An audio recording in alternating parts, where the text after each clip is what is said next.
Hello दोस्तों, नमस्कार। Mission career में आपका स्वागत है। तो जो आज क्लास होगी वो होगी पॉलिटी की। अच्छा, तो पॉलिटी क्यों इम्पॉर्टेंट है?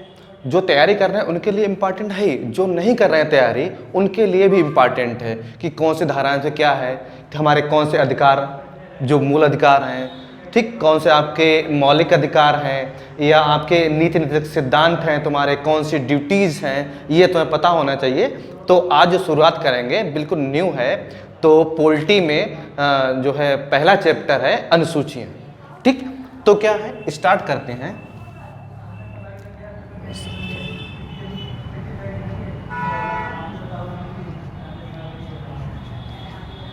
चैप्टर वन है। तो चैप्टर वन में क्या है? अनुसूचियाँ। अनुसूचियाँ अनुसूचियाँ अनुसूचियाँ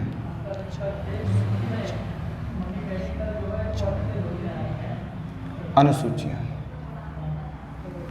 अनुसूचियाँ देखिए, जब भारत गणतंत्र हुआ, गणतंत्र का मतलब ये है 26 जनवरी 1950 को, तब अनुसूचियों की संख्या 8 थी, लेकिन वर्तमान कितनी हो गई? 12 हो गई। ठीक, दो क्वेश्चन, मूल में कितने थे संविधान में? तो 8 अनुसूचियाँ थी, वर्तमान कितनी? 12 अनुसूचियाँ हैं। ठीक, अब देखते हैं। सबसे पहले लिखेंगे जब संविधान बना,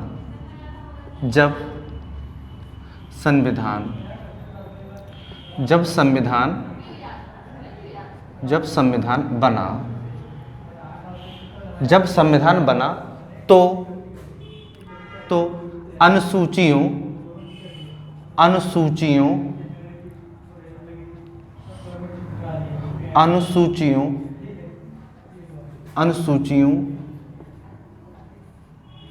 अनुसूचियों की संख्या जब संविधान बना तो अनुसूची संख्या कितनी? 12 थी, 8 थी। जब संविधान बना तो अनुसूची की संख्या 8 थी। वर्तमान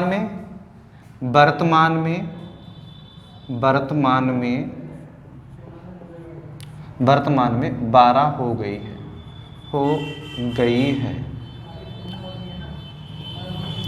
अच्छा, अनुसूचियां होती क्या है? ये कानून का एक सेपरेट हिस्सा है। ठीक, 8 और 12 दोनों याद रखेंगे। अब देखते हैं कि प्रथम अनुसूची में क्या है। इतना नोट हो गया। अब आगे देखते हैं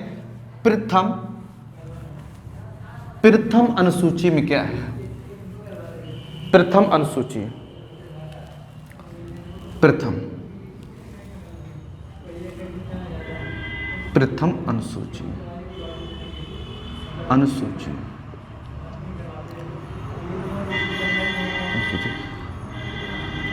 पेपर में जो लिखे आता है वो प्रथम ऐसे लिखा है, प्रथम अनुसूची।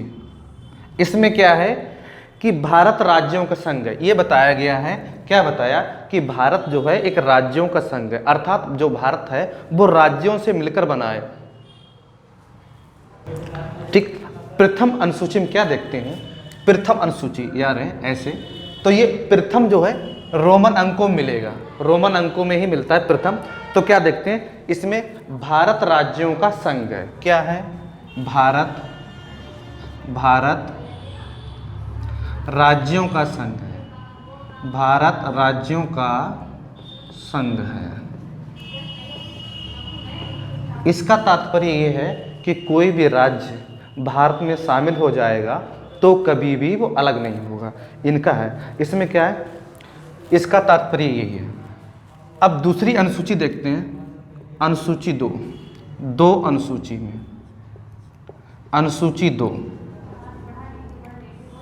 अनुसूची 2 है। इसमें क्या है? इसमें आपके वेतन, पेंशन, भत्ते। क्या है इसमें? वेतन, पेंशन, भत्ते। वेतन, पेंशन, भत्ते आदि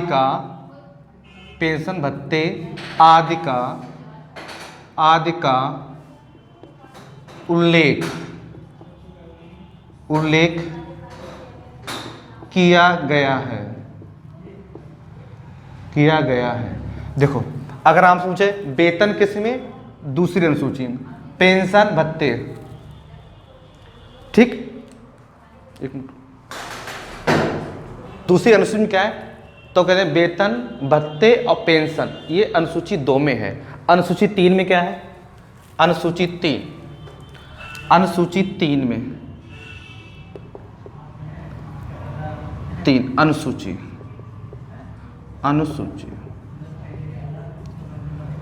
अनुसूची अनुसूची 3 में क्या है, ठीक, इसमें जो है शपथ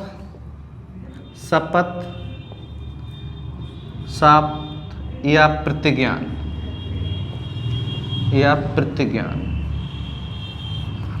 तो आपसे पूछिए अनुसूची 3 में क्या है, तो कहें शपथ या प्रतिज्ञान वो है, वो अनुसूची 3 में। अच्छा शपथ मतलब कोई भी हो जो अधिकारी, आपने देखा होगा जब आप ट्रेनिंग लेते हैं या आप लोकसभा या राज्यसभा के सदस्य होते हैं तो आपको शपथ दिलाई जाती है, वो सबको पता है। तो शपथ किस में, तो कह देंगे अनुसूची 3 में है। अच्छा एक अधिकारी है वो क्या है, अनुसूची 3 के तहत शपथ नहीं लेता है, ठीक, एकमात्र अधिकारी। इसमें करें नोट में लिखेंगे राष्ट्रपति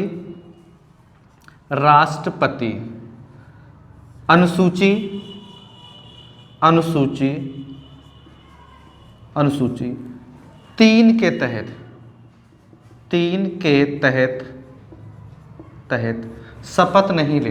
शपथ नहीं लेता है। तो कौन, अगर पूछेगा कि अनुसूची 3 में शपथ है तो कौन ऐसा है जो 3 के तहत शपथ नहीं लेगा, तो राष्ट्रपति, क्योंकि राष्ट्रपति के लिए एक आर्टिकल सेपरेट एक अनुच्छेद है, इसके लिए, ठीक, इसके लिए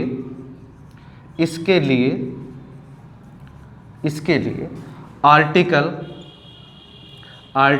60 है। अच्छा आर्टिकल जो 60 है उसमें राष्ट्रपति शपथ लेगा, जितने भी अधिकारी हैं अनुसूची 3 के तहत लेंगे, लेकिन राष्ट्रपति ऐसा है जो आर्टिकल 60 लेगा, अनुसूची 3 से नहीं लेगा। अब अनुसूची 4 देखते हैं। अनुसूची 4 में देखते हैं।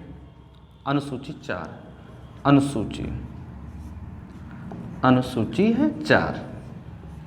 अच्छा इसमें क्या है, अनुसूची 4 में इसमें क्या है आपका, राज्यसभा में राज्यों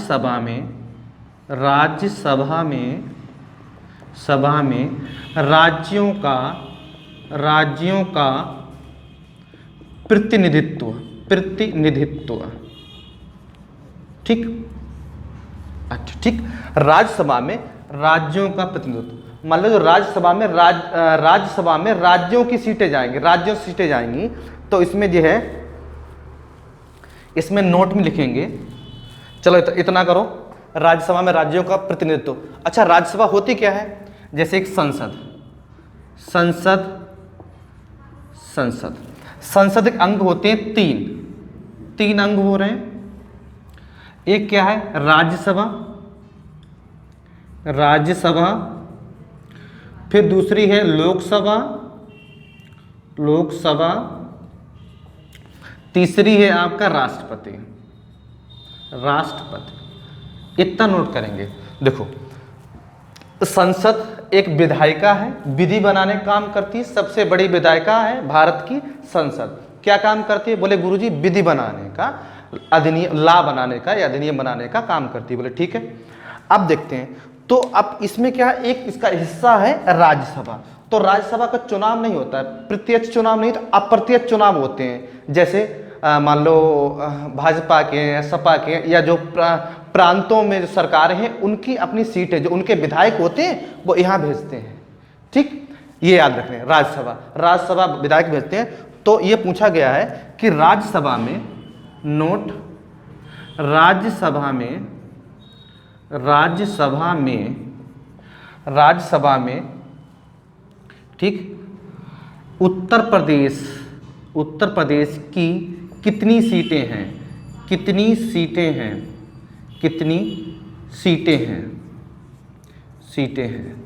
तो उसका 31 सीटें हैं। आप नोट में लिखेंगे कि राज्यसभा में उत्तर प्रदेश की 31 सीटें हैं। ये क्वेश्चन 2016 में राजस्व लेखपाल में क्वेश्चन आया, फिर रिपीट करेंगे। 2016 में राजस्व लेखपाल पूछा जा चुका है कि राज्यसभा में, ठीक है, कितनी सीटें हैं, तो 31। हो सकता है ये क्वेश्चन फिर से पूछा जाए। ठीक, अब आगे देखते हैं।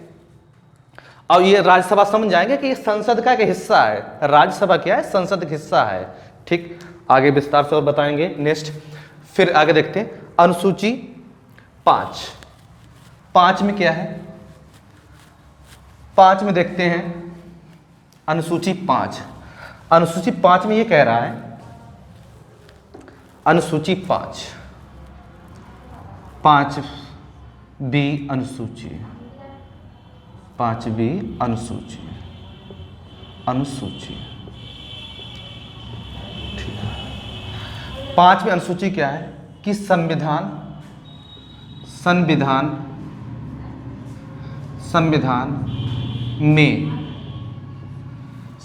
में ऐसी अनुसूचित जनजाति, अनुसूचित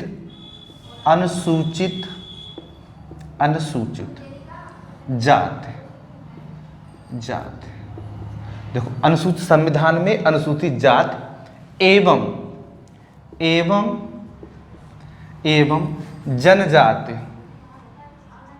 जनजाति का संरक्षण का प्रावधान।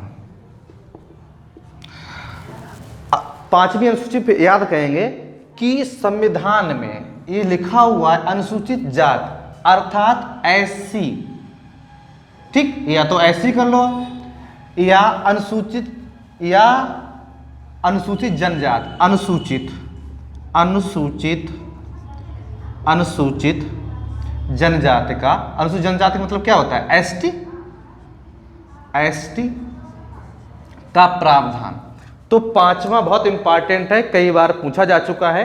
तो आप बता देंगे 5वीं अनुसूची में कि गुरुजी जो है, जो संविधान में एससी और एसटी का प्रावधान है। अच्छा, एक आपने सुना होगा कि हरिजन एक्ट, या कह सकते हैं एससी एसटी एक्ट कब आया? तो कहते हैं ये 1989 में आया। और लागू कब हुआ? 1990। आज भी हरिजन एक्ट लग जाता है। जैसे कोई हरिजन है तो उसकी ज़मीन आप खरीद नहीं सकते, ओबीसी जनरल वाले उनकी ज़मीन खरीद नहीं सकते। ये पता होगा, जो तैयारी कर रहे हैं तो पता ही होगा। ठीक, तो ये पूछा जाता है हरिजन एक्ट कब आया था? तो कहते हैं 1989। लिखिए हरिजन एक्ट।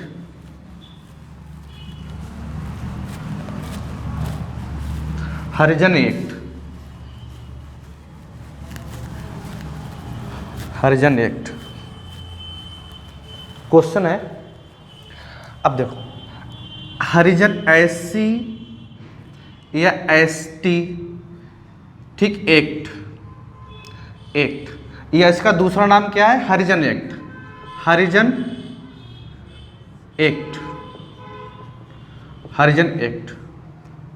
ये तो ये क्या हुआ? आया कब था? आया था 1989।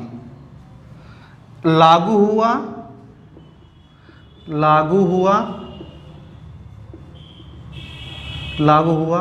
1990। 2 डेट हैं, याद करना है। ये क्वेश्चन पूछा जा चुका है कि हरिजन एक्ट आया कब, लागू कब हुआ। ठीक, अब आगे देखते हैं छठी अनुसूची। क्या देखते हैं छठी अनुसूची में क्या है? छठी अनुसूची में भारत के 4 राज्य, छठी अनुसूची में भारत के 4 राज्य हैं।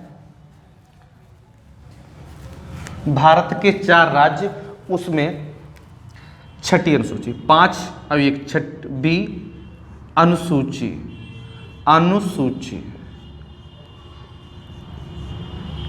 छठवीं अनुसूची क्या है? इसमें देखते हैं भारत के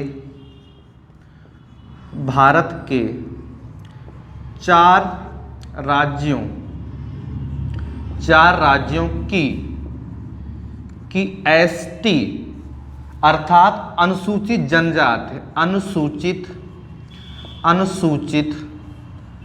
अनुसूचित जनजाति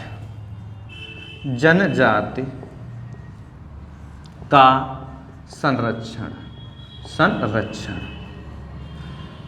का प्रावधान संविधान में दिया गया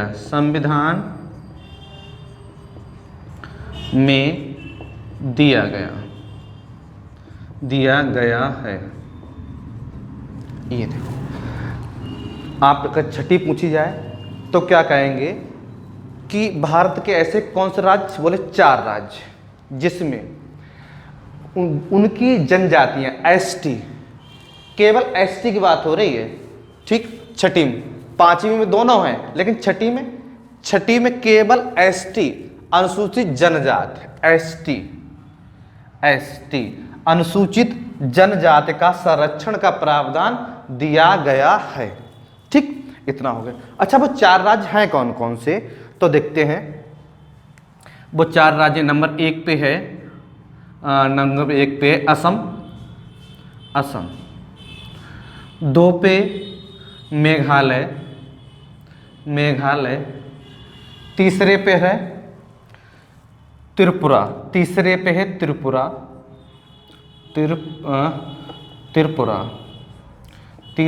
त्रिपुरा, चौथे पे है त्रिपुरा, याद रखेंगे। चौथे पर है मिजोरम। फिर देखो, छठी अनुसूची में क्या है, 4 राज्य हैं, अनुसूचित जनजाति का संरक्षण का प्रावधान संविधान में है। 4 राज्य असम, मेघालय, त्रिपुरा, मिजोरम। अब ये राज्य देखो, नक्शा में देखते हैं, ये राज्य नक्शा में कहाँ पर है, नक्शा में देखते हैं।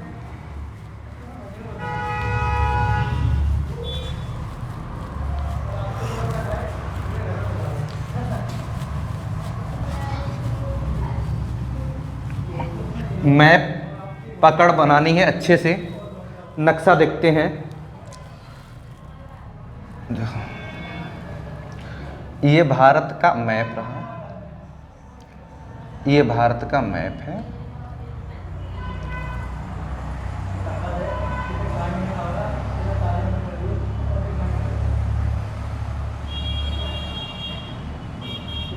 ये भारत का मैप है। तो देखते हैं, देखो जो बीच का हिस्सा है, ये वाला हिस्सा, ये हिस्सा है असम,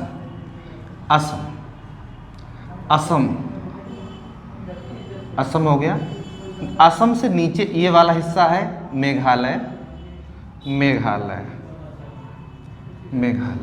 ये वाला हिस्सा त्रिपुरा, कौन सा हिस्सा है, त्रिपुरा। और ये वाला हिस्सा क्या है, मिजोरम। यही वो 4 राज्य हैं जिसमें अनुसूचित जनजाति का प्रावधान है, ठीक। देखो, असम नीचे मेघालय, नीचे त्रिपुरा, नीचे मिजोरम, ठीक। ये है। अब आगे देखते हैं 7वीं अनुसूची। कौन सी अनुसूची, 7वीं अनुसूची देखते हैं। 7वीं अनुसूची क्या है, इसमें केंद्र एवं राज्य का प्रावधान, मतलब केंद्र और राज्य का जो है संबंध के बारे में चर्चा है, केंद्र और राज्य के बीच संबंधों के बारे में चर्चा है। क्या है, 7वीं अनुसूची, 7वीं अनुसूची 7वीं है, 7वीं अनुसूची। ये रोमन अंक याद रखना, 7वीं अनुसूची। क्या है इसमें, केंद्र एवं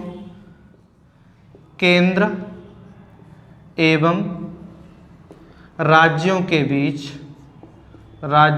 बीच संबंधों का, केंद्र एवं राज्यों के बीच,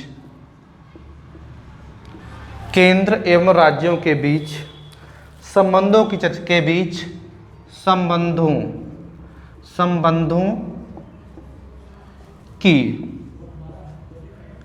की चर्चा की गई है, संबंधों की चर्चा की गई है। केंद्र एवं राज्यों के बीच संबंधों की चर्चा की गई है, ये है। सातवीं अनुसूची केंद्र राज्य संबंध कह लो, ठीक, चर्चा की है क्या है। ये संबंध 3 प्रकार के हैं। ये संबंध 3 प्रकार के हैं, 3 प्रकार के हैं, ये होते हैं, ऐसे कर लो, होते हैं, 3 प्रकार के होते हैं, ठीक। ये लिखते रहो। देखो, सातवीं अनुसूची है, केंद्र और राज्यों के बीच संबंधों की चर्चा की गई। ये संबंध कितने 3 प्रकार के हैं। अब देखते हैं नीचे देखते हैं संघ सूची। पहली सूची संघ मतलब भारत सरकार, ठीक। पहले इसमें विषय से 97, वर्तमान में कितने विषय हो गए 100, ठीक। अब पहले ऐसे विषय याद रखेंगे, विषय इस टाइप ऐसे, पहले 97 थे, वर्तमान में 100 है। संघ राज्य सूची, दूसरी कौन सी है, राज्य सूची। तो इसमें पहले विषय क्या थे, इसमें पहले विषय थे, जो विषय पहले थे इसमें, पहले या पूर्व कर लो, पहले या पूर्व जो हो, पूर्व, चलो पूर्व लिख लेते हैं, पूर्व लिख लो। पूर्व कितने थे, पूर्व में थे 47। वर्तमान में कितने हो गए, वर्तमान में 52, नहीं पूर्व में थे इसमें, नहीं राशि पूर्व में थे 66, वर्तमान में हो गए 61। ये मतलब राज्य से जो सब्जेक्ट हटा के कम कर दिए, राज्य के 5 सब्जेक्ट कम कर दिए। अब तीसरी है संघ सूची। इसमें क्या है कि जो विषय थे ये है, पूर्व में कितने थे 47, अब कितने हो गए वर्तमान में हो गए हैं, वर्तमान में 52, ठीक। ऐसे याद रहे। तो देखो, सातवीं अनुसूची क्या है, केंद्र राज्य के बीच संबंध। कितने संबंध होते हैं, 3 प्रकार के। कौन कौन, संघ सूची मतलब भारत सरकार, पहले कितने विषय थे, पहले थे 97, अब कितने हो गए 100। और राज्य सूची मतलब केवल राज्य ही कानून बनाएगा, राज्य सूची मतलब केवल राज्य ही कानून बनाएगा। तो इसमें क्या हो गए, राज्य ही कानून बनाएगा। तो इसमें पहले विषय थे 66, अब कितने हो गए 61। अब तीसरा है समवर्ती सूची। इसमें क्या है, दोनों लोग कानून बनाएंगे ना। समवर्ती सूची, पहले इसके विषय से 47, अब हो गए 52, ठीक। ये तुम्हारी 7वीं अनुसूची हो गई। अब है 8वीं अनुसूची। 7वीं अनुसूची में एक और है, 7वीं अनुसूची में नोट में लिखना है, इतना हो गया, नोट में लिखना है, एक अवशिष्ट शक्तियां होती हैं, अवशिष्ट शक्तियां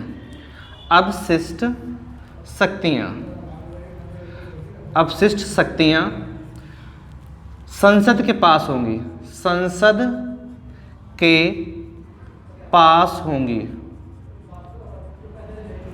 अवशिष्ट शक्तियां संसद के पास होंगी। अगर संसद ना हो ऑप्शन तो फिर केंद्र सरकार या संघ सरकार। ये क्वेश्चन पूछा जाए कि अवशिष्ट शक्तियां किनके पास होती हैं, तो कह देंगे ये होती है संसद के पास। अगर ऑप्शन में संसद ना हो तब क्या लगाएंगे, तब लगाएंगे केंद्र सरकार या भारत सरकार या संघ सरकार। अब आगे देखते हैं 8वीं अनुसूची। 8वीं अनुसूची में क्या है, भाषाओं का प्रावधान है। 8वीं अनुसूची क्या है, भाषाओं का प्रावधान है।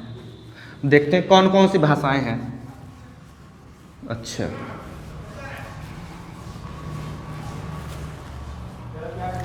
आठवीं अनुसूची में देखते हैं, 8वीं अनुसूची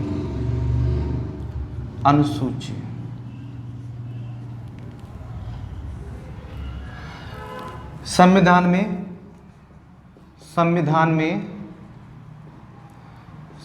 में भारतीय भारतीय भाषाओं की चर्चा की गई है। चर्चा भारतीय संविधान में भारतीय भाषाओं की चर्चा की गई है। चर्चा की गई है संविधान में भारतीय भाषाओं या भाषाएं किसमें, तब बता देगा गुरुजी जो अनुसूची 8 में है। ठीक, तो अब इसमें क्या बताएंगे भाषाओं में। पहले जब संविधान बना तो 8 भाषाएं थी। कितनी? 8 भाषाएं थी। 8 भाषाएं थी। वर्तमान में 22 हो गई। 22 भाषाएं हो गई हैं। देखो 22 याद रखना, 8 याद रखना। जब संविधान बना तो कह दें 8 भाषाएं थी, वर्तमान कितनी हो गई? 22। जब संविधान बना तो 14 भाषाएं थी, माफी चाहूंगा। जब संविधान बना तो 14 भाषाएं थी, अब 22 हो गई। जब संविधान बना तब 14 भाषाएं थी, अब 22 हो गई। अब देखो कौन कब बढ़ी? पहली बड़ी है, पहली एक में सिंधी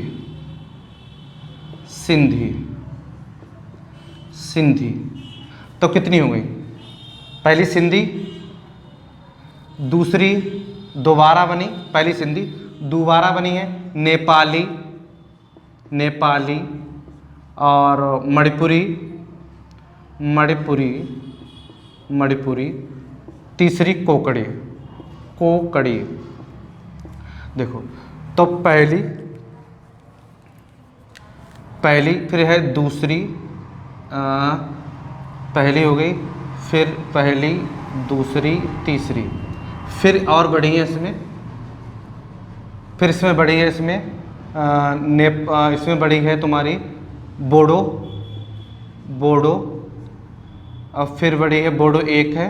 बोडो के नीचे आएंगे मैथिली, फिर आएंगे 30 नंबर पाएंगे संथाली, फिर 4 नंबर पे आएंगे डोगरी। अब देखो संविधान बना 14 भाषाएं, वर्तमान 22 हो गई। पहले कौन सी बड़ी? सिंधी। 61वां संविधान संशोधन, याद रखें कौन? 21वां संविधान 61वां संविधान संशोधन 1967 में हुआ था। तब एक भाषा बढ़ी थी सिंधी। दोबारा हुई है, जो दोबारा हुई है तो कौन संविधान संशोधन था? 71वां संविधान। इसमें 71वां संविधान संशोधन था। इसमें 3 भाषाएं बनी, नेपाली, मणिपुरी, कोकड़ी। फिर तीसरा हुआ 91 संविधान संशोधन, नहीं 92वां संविधान संशोधन। इसमें बनी बोडो, मैथिली, संथाली, डोगरी। ऐसे आप याद रखेंगे 14 + 22, 1 2 3 4 5 6 7 8, 22 भाषाएं हो गई। अब आगे देखते हैं 9वीं अनुसूची देखते हैं। क्या है 9वीं अनुसूची?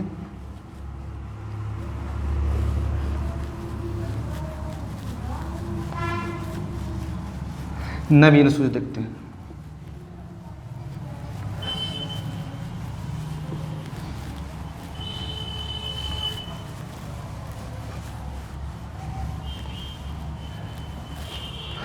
नवीं अनुसूची में 9वीं अनुसूची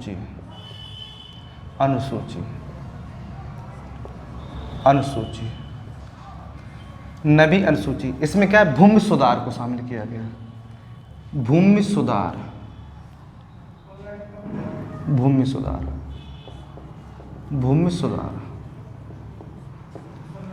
ठीक। देखो बहुत इम्पॉर्टेंट है जो 9वीं अनुसूची है, भूमि सुधार। ठीक, इसमें क्या था कि भाई इसमें ऐसा था कि आज़ादी से पहले जो ज़मीनें होती थी वो ज़मींदारों के पास में थी, बोले ठीक थी।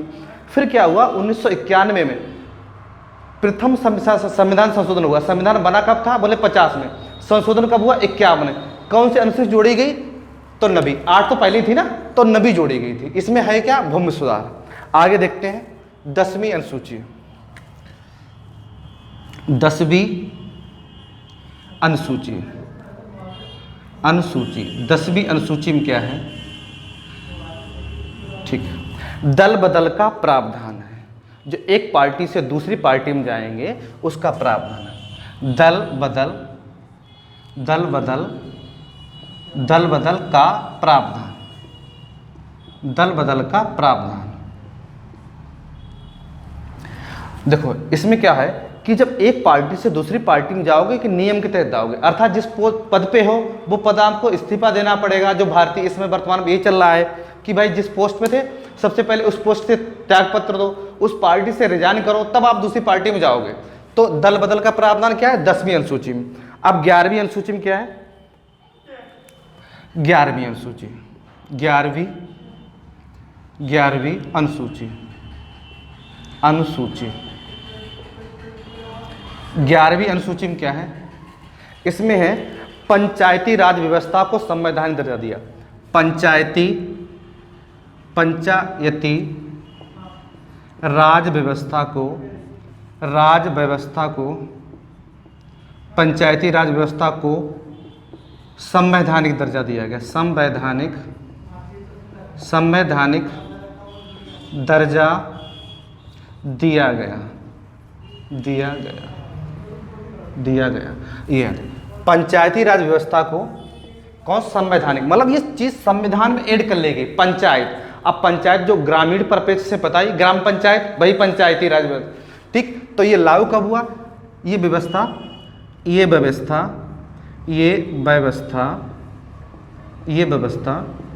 24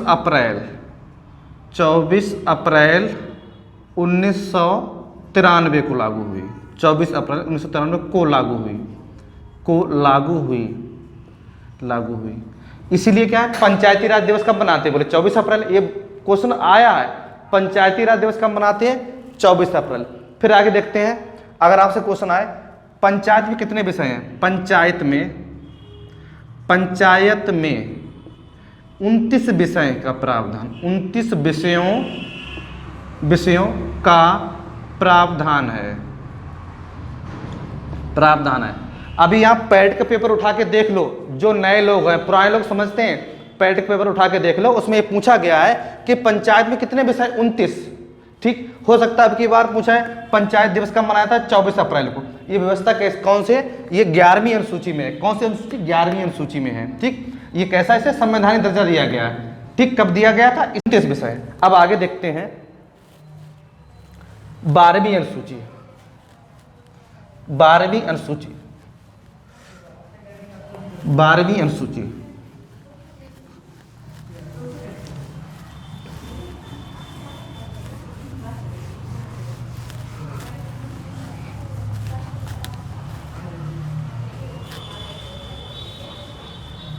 अच्छा,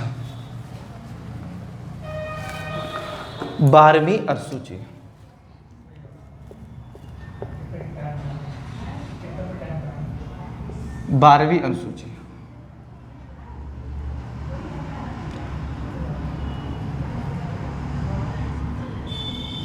अब 12वीं अनुसूची क्या है?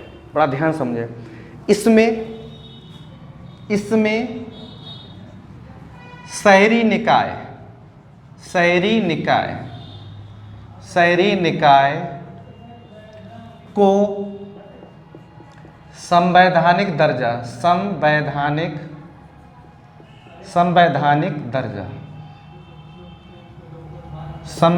दर्जा दिया गया। 12वीं अनुसूची में क्या है? इसमें शहरी निकाय। अच्छा, शहरी निकाय में क्या आते हैं? नगर निगम,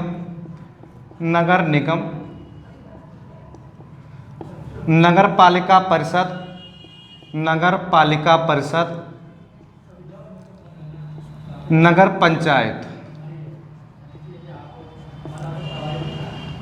पंचायत। देखो कहते पूरी शहरी निकाय में कौन कौन आता है? तो नगर निगम, नगर पालिका परिषद, जो भी आपके शहर में हो, और नगर पंचायत, ये होती हैं। अच्छा, इसमें 18 विषयों का प्रावधान, 18 विषयों का, कितने विषय? 18 विषयों का प्रावधान है। प्रावधान है। प्रावधान कितने विषय हैं पंचायत में, वो सॉरी शहरी निकाय में 18 विषय में प्रावधान है। ये जो है अनुसूचियां हैं, अनुसूचियां देखेंगे, इन्हें नोट कर दें और बार बार 2 बार रिवाइज कर लें, अनुसूचियां कहते हैं क्लियर हो जाएंगे। ये है, ठीक है। तो ये मिशन कैरियर चैनल देखते रहें, और जो है क्या कहते हैं, ये जो है जब भी एग्जाम हो तो उसमें आप देख रहे हैं कि अनुसूचियों से ज़्यादा नहीं 1 क्वेश्चन मिलेगा। और कैसे मिलेगा, वो मिलेगा ये इन अंकों मिलेगा, ये अंकों जितने पूछे जाएंगे अधिकतर आपको रोमन अंक ही पूछे जाएंगे। 7वीं अनुसूची, 8वीं अनुसूची, 9वीं अनुसूची, 10वीं अनुसूची, 11वीं और 12वीं दोनों इंपॉर्टेंट है, ठीक है। ये है।